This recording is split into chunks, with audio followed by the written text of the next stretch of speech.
Hello, I'm Zach Welch. I'm the section administrator for the Lake and River Ecosystem section at the Water Management District. I'll be giving a brief overview of the Lake Okeechobee Lake Stage Performance Measure and the recent update to that PM that occurred in 2020. Obviously, this was a team effort from a variety of individuals with expertise in the region and the discipline, and their names and affiliations are listed here. This lake stage performance measure was developed as a means of evaluating lake stage fluctuation in terms of their potential ecological impact. Lake stages have profound effects on lake ecology, specifically littoral ecosystems, but there are unique factors on Lake Okeechobee that make lake stages even more important. First off, there's a levee surrounding the lake at approximately 15 feet in elevation above sea level, which means that if lake stage is greater than 15 feet, most of the littoral zone is completely flooded and water depths begin increasing in the marsh. In other words, there's no lateral expansion of short hydroperiod marsh as stages exceed 15 feet.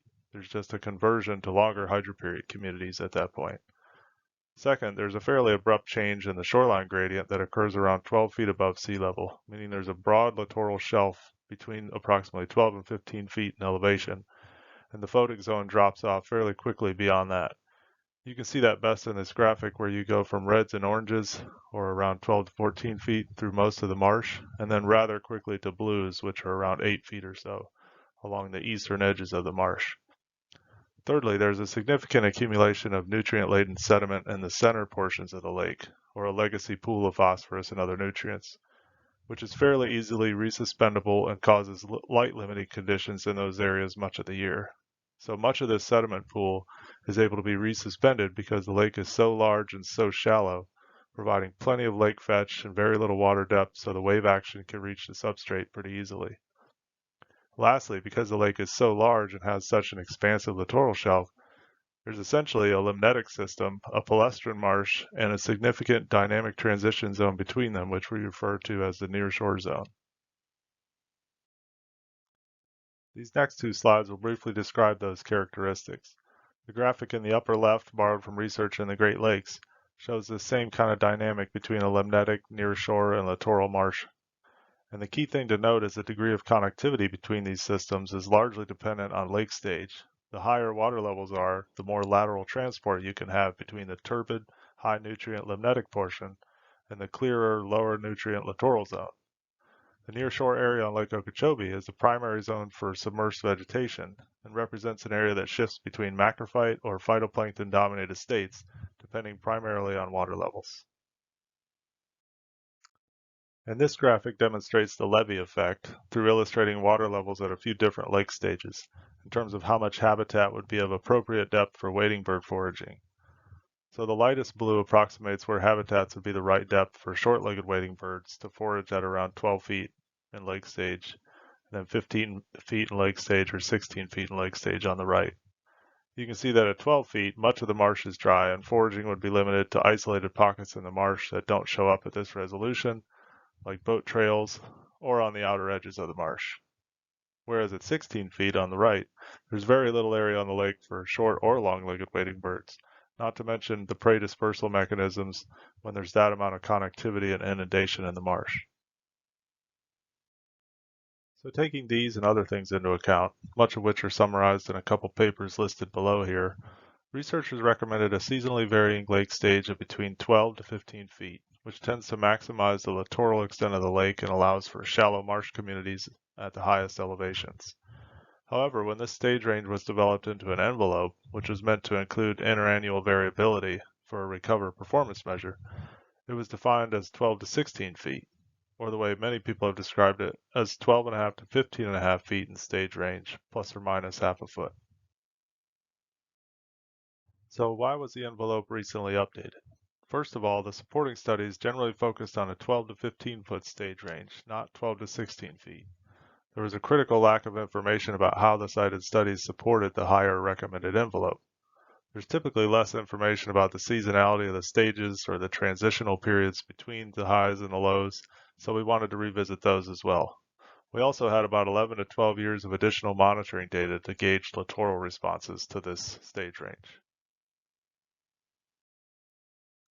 One of the concerns was the recent system status report, which reviewed conditions on the lake over the 2012 to 2017 period, which showed that most of the indicators for the lake were in poor to fair conditions, and several were trending in the wrong direction, despite the fact that lake stages over that period were much closer on average to the stage envelope performance measure. Except for this summer growing season, that was the primary period where stages were considerably higher than the stage envelope, at a time when plants are really susceptible to water levels, building energy for flowering and root systems before senescing in the fall. Additionally, since the earlier lake stage envelope PM was developed, we've noticed that the limnetic area really hasn't recovered from multiple hurricanes that passed over the lake in the 2004 to 2005 time period, shown in the middle of the graphic, meaning that the portion of sediment bed that's resuspendable during storms appears to still be larger after those hurricane events, even after 15 years. Note how Hurricane Irma in 2017, all the way on the right side of the graphic, resulted in the same high turbidity levels that we saw in 2005. Note also that there's generally higher levels of turbidity in this shaded orange portion of the graphic in the limnetic zone in general since those earlier hurricanes. To put it simply, more turbidity means less light reaches the sediment at the same lake stage. So submerged plants, for example, likely need lower lake stages to persist at the same elevation than they would have had prior to 2005. So that's a little of why it was updated. But how was the envelope updated? Well, firstly, we wanted to line it up with the original cited research, supporting stage ranges of 12 to 15 feet instead of 12 to 16. But we also incorporated long-term data sets of submerged vegetation on the lake. For example, you can see how macroalgae acreages were at minimums when summer lake stages were greater than 13 feet in the graphic on the left,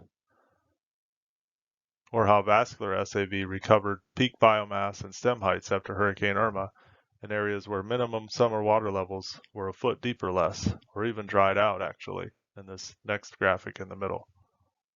And taking into account things like very little wading bird foraging activity when habitats were minimal, like this February 2016 survey when water levels were 16 feet, finding 0 flocks of wading birds on the lake, and also recognizing that some groups do really well when there are wet years with lots of flooded habitat, like the graphic on the right showing endangered snailkite nests having a higher probability of survival when stages are at least 12.5 to 13 feet or more during the nesting season.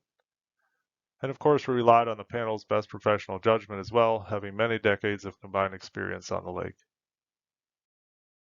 So here you can see the original envelope in dotted black lines and how that was shifted slightly in the newer version, shown in light blue on the left for a normal condition, and also in light green on the right, where we incorporated lower stage targets for recovery conditions. So under normal conditions, it's essentially a 12 to 15 foot seasonally varying stage envelope with a half-foot buffer. Higher late spring stages accommodate wetter years for nesting birds and snail kites, and lower stages at the end of the dry season acknowledge the importance in maintaining SAV beds, for example. More importantly, we added this recovery condition, which added guidance on when and how lower lake stages might be targeted after really wet conditions occur. In other words, we wanted to provide guidance as to how to try and offset high water impacts through lower stages. We wanted to define thresholds that would trigger those lower targets and thresholds that would specify a return to normal conditions.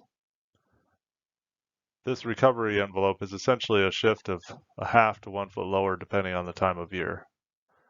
We also updated how the stages were scored relative to the envelope if you were to use this to assess modeled stage outputs. So the old performance measure used a linear scoring method related to lake stage, regardless of seasonality or how close it was to the envelope. For example, if stages were a half foot above the envelope, they would get a half a penalty point. If they were 2 feet above, they'd get 2 penalty points. The newer method tries to incorporate the importance of seasonality in lake stage, as well as the idea that not all lake stages are equal, like the fact that stages greater than 16 feet start to submerge large areas of shallow marsh and significantly decrease wading bird habitat. This better emphasizes ecological risk of water levels at certain times of the year or at certain stage thresholds, and also helps to create a little more spread among modeled alternatives when this envelope is used for SERP or other project evaluations. These graphics represent some simplified examples of how the different performance measures were scored. The old version's on the left, and you can maybe make out that essentially these boxes show half-foot increments in scoring above the original envelope in shaded blue. And there's an example of a wet year in red and a dry year in blue that are drawn on the graph. And they were essentially scored on a weekly basis. The newer version, again, this is a simplified example, shows how there's some varying bands of scoring around the envelope, and scores tend to increase more quickly as you move away from the envelope than in the older version. And in reality, these are calculated on a daily time step. And so 2016, for example, is scored underneath this graphic on the bottom, and you can see how as you move through time and you go farther from the envelope, you can see those points accumulate on a daily basis. So to quickly summarize, we updated the envelope to more closely align with the original cited research and to include more recent monitoring data.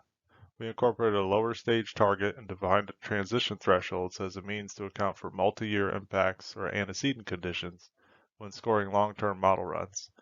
And we updated the scoring methodology to increase sensitivity to ecological risk and to help create spread among potential model alternatives. Again, I'm Zach Welch, and I'll be happy to answer any questions.